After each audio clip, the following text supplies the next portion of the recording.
नमस्कार दोस्तों and welcome back to my channel जहां आपको मिलता है सिर्फ और सिर्फ एंटरटेनमेंट। और आज मैं लाया हूं fall of x invincible iron man.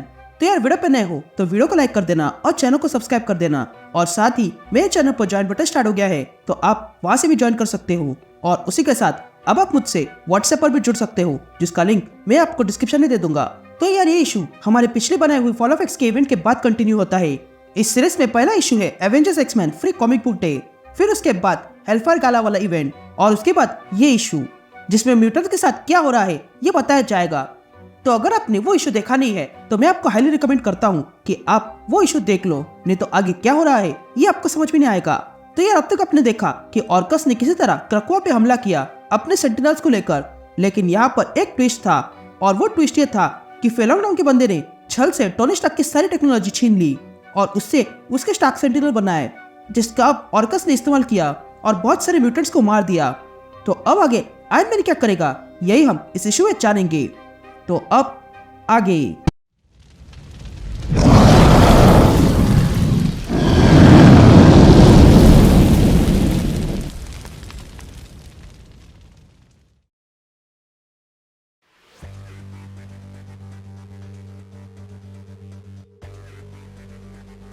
All right gang, तो इशू की शुरुआत में हम टोनी स्टार्क को देखते हैं जिससे मिलने जेनिफर वॉल्टर्स यानी कि शील्ड आती है।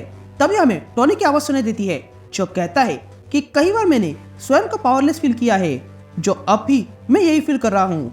मेरे आयरन मैन की टेक्नोलॉजी चोरी हुई है और उससे 30 फीट के सेंटिनल्स बनाए गए हैं और मेरा तो पता नहीं क्यों मेरे कारण जेल में है।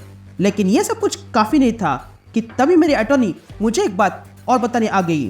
तभी टोनी शील्ड से कहता है कि मुझे रोडी को बाहर निकालना है और हम वादा करते हैं कि हम किसी को नहीं मारेंगे। जिस पर शील्ड कहती है कि हाँ मैं जानती हूँ पर न्याय का चक्र धीरे से चलता है। फेलोंग अब स्टार्क इंडस्ट्री का ओनर है, उसके पास स्टार्क इंडस्ट्री के पेटेंट्स है और वो लीगली तुम्हारी टेक्नोलॉजी का और तुम्हारे आर्मर्स का ओनर है, इसलिए तुम्हें सब्र रखना होगा। जिस पर टोनी कहता है ठीक है, लेकिन क्या तुम मुझे कोई एडवाइस देना चाहती हो? जिस पर शील्ड कहती है कि मैं तुम्हें स्मैश करना चाहती हूँ। तुम आर्मर्स बनाने में इतना घुस गए कि तुमने अपने दुश्मनों पर ध्यान भी नहीं दिया और नतीजा ये निकला तुम्हारे शत्रुओं ने तुम्हारी जीत को तुम्हारे खिलाफ कर दिया। तो अगर तुम अपनी डिजाइन बदल दोगे तो शायद मामला बदल सकता है। मैं तुम्हें जगह बदलने को नहीं कह रही हूँ, पर तुम इसमें क्रकोआ की मदद ले सकते हो और वैसे भी मैं हेलफायर गाला जा रही हूँ, वहां मैं बात करूंगी। उसके बाद हम टोनी को देखते हैं जो बेसमेंट में था। तभी टोनी अपने सारे वेपन जमा करता है फेलोंग को देने के लिए, लेकिन तभी अचानक से टोनी का मार्क 70 आर्मर बचने लगता है और तब वो आर्मर टोनी को एक फुटेज दिखाता है जिसमें कैप्टन क्रकोआ ग्रेनेड्स लेकर असेंबली में घुस चुका था। तभी देखकर टोनी का विचार बदल जाता है और वो अपना आर्मर फेलोंग को देने के बजाय फिर एक बार पहन लेता है। उसके बाद टोनी अपना सूट पहनकर वॉशिंगटन की ओर निकलता है क्योंकि वहां पर कैप्टन क्रकोआ है। लेकिन तभी कैप्टन मार्वल टोनी को कांटेक्ट करती है और कहती है कि एवेंजर्स को पता चल गया है कि वॉशिंगटन में हमला हुआ है, इसलिए हम भी हेलफायर गाला से निकल रहे हैं। लेकिन तभी टोनी को कैप्टन अमेरिका का मैसेज मिलता है जो इस समय ब्रुकलिन बीच पर था और वहां पर उस पर हमला हुआ है। ये सुनता है टोनी तुरंत ब्रुकलिन ब्रिज पर निकलता है। यहाँ ब्रुकलिन ब्रिज पर रोग ने कैप्टन अमेरिका को बचा लिया था और तब वहां पर आयरन मैन आता है। लेकिन तभी वे तीनों वहां से कुछ स्टार्क सेंटिनल को जाते हुए देखते हैं। ये देखकर रोग तुरंत समझ जाती है ये सेंटिनल्स टोनी के कंट्रोल में नहीं है और तब वो टोनी से पूछती है ये तुम्हारे कंट्रोल में नहीं है ना? जिस पर टोनी कहता है कि साइक्लॉप्स कैप्टन क्रकोआ नहीं है ना? जिस पर रोग कहती है कि साइक्लॉप्स कैप्टन क्रकोआ नहीं है। यह कहते ही रोग कैप्टन अमेरिका को कहीं ले जाती है। उसके बाद आयरन मैन रात को अपने ऑफिस की बिल्डिंग के पास आता है और देखता है कि वहां पर एक स्टार्क सेंटिनल था। तभी हमें टोनी की आवाज सुनाई देती है जो कहता है कि जब मैं, रोग और कैप्टन अमेरिका कैपिटल पहुंचे तब कैप्टन क्रकोआ अपना खेल खेल चुका था और वहां पर सिर्फ घायल लोग थे जिन्हें इलाज के लिए भेजा गया। लेकिन जब मैं ऑफिस की बिल्डिंग के पास आया तो मैंने देखा कि फेलोंग का सेंटिनल ऑफिस बिल्डिंग में काफी रुचि रखता है, लेकिन फिर हालात बदल गए। मैंने अब ये आर्मर पहना है जो मेरा स्टेल्थ आर्मर है, पर यह सेंटिनल वहां पर ऐसे ही नहीं खड़ा है बल्कि उसने वहां पर एक बड़े म्यूटेंट को डिटेक्ट किया है। ये कहते हम उस सेंटिनल को देखते हैं जो उस ऑफिस की बिल्डिंग को तोड़कर अंदर घुसता है। तभी हम भी टोनी के साथ देख पा रहे थे कि उस बिल्डिंग के अंदर एमा फ्रॉस्ट थी और इसलिए सेंटिनल वहां आया था। तभी वो सेंटिनल एमा से कहता है एमा फ्रॉस्ट, व्हाइट क्वीन, तुम्हारे खिलाफ इंटरपोल वारंट है तुम्हें अरेस्ट करने का, तो सीधे सीधे अरेस्ट हो जाओ, नहीं तो नुकसान भुगतने के लिए तैयार हो जाओ। यह कहते सेंटिनल एमा को मारने के लिए अपना हाथ आगे बढ़ाता है, लेकिन तभी आयरन मैन उस सेंटिनल के पैर के पास आता है और उस सेंटिनल के पैर को जमा देता है, जिसके कारण वो सेंटिनल जमीन पर गिरता है। तभी टोनी एमा के पास आता है और कहता है, कैप्टन क्रकोआ ने वॉशिंगटन की कैपिटल पे हमला किया और तुम यहाँ विल्सन फिस्क के साथ पार्टी कर रहे हो। जिस पर एमा फ्रॉस्ट टोनी से कहती है कि तुम्हारे मशीन्स ने गाला पर हमला किया है, जिसमें कई सारे म्यूटेंट्स मारे गए और तुम यहाँ मुझे बता रहे हो। यह सुनकर टोनी कहता है, क्या अमेरिका और क्रकोआ पे हमला हुआ है? ये तो मुझे पता नहीं था, मैं तो बस कैपिटल की सिचुएशन जानता हूँ। जिस पर एमा कहती है, ठीक है, पर तुम्हारे पास कोई प्लान है इसे रोकने का? जिस पर टोनी एमा से कहता है कि मैंने तुम्हें पिछले गाला में भी कहा था कि कुछ गड़बड़ है, लेकिन तुमने नहीं सुना और अब ये सेंटिनल्स मेरी ही टेक्नोलॉजी का इस्तेमाल कर रहे हैं। लेकिन तभी वो सेंटिनल वापस आता है और टोनी को उठाकर एक टैको ट्रक पे फेंक देता है और फिर उस ट्रक को अपने पैर से कुचल देता है। या ये देखकर एमा फ्रॉस्ट विल्सन फिस्क को जाने को कहती है, लेकिन तभी वो सेंटिनल फिर से एमा के सामने आता है। तभी उस सेंटिनल को देखकर एमा कहती है, फेलोंग, मैं जानती हूँ कि तुम सुन रहे हो, तो कॉन्ग्रेचुलेशन स्टार्क की विरासत हड़पने के लिए। या फेलोंग ये देख रहा था और तब वो कहता है कि यहाँ मुझे अच्छा बनने की जरूरत नहीं है, वो तुम लोग ही थे जिन्होंने इंसानों की दवाई में जहर मिलाया था, वो तुम लोग ही थे जिन्होंने एम्बेसडर को मारा, इसलिए गवर्नमेंट ने तुम्हारे खिलाफ वारंट जारी किया है। तुम म्यूटेंट्स इस प्लेनेट के लिए बीमारी हो, मैं तुम जैसी बीमारी को ठीक करने वाला डॉक्टर हूँ। या एमा फ्रॉस्ट अपने डायमंड फॉर्म में आती है और फेलोंग से कहती है, मुझे डायमंड फॉर्म में कोई चोट नहीं पहुंचा सकता है। तभी आगे एमा कहती है कि मैं तुमसे एक लिमिटेड डील करती हूँ और वो डील ये है कि ये सब कुछ बंद कर दो, नहीं तो मैं तुम्हें खत्म कर दूंगी। ये सुनते ही फेलोंग हंसने लगता है और सेंटिनल से कहता है कि एमा को वहां से उठाकर फेंक दो और फिर उन दोनों को मार डालो। ये कहते हुए सेंटिनल्स एमा को उठाकर रास्ते पर फेंकते हैं। तभी वहां पर आयरन मैन आ जाता है और तब वे लोग देखते हैं कि उनके सामने अब 3 सेंटिनल्स खड़े थे।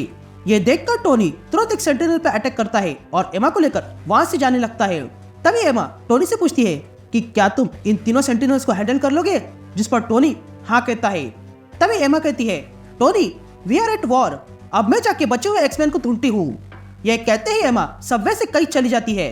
या आयरन मैन देखता है कि वो सेंटिनल्स अचानक से गायब हो चुके थे। ये देखकर टोनी उन सेंटिनल्स को ढूंढने लगता है, लेकिन तभी वे दोनों सेंटिनल्स अचानक से आ जाते हैं और टोनी को मसल के रख देते हैं। या एमा ट्रेन में चढ़ने वाली थी कि तभी उसे फील होता है कि टोनी के साथ कुछ हुआ है, इसलिए वो ट्रेन में जाने से रुक जाती है।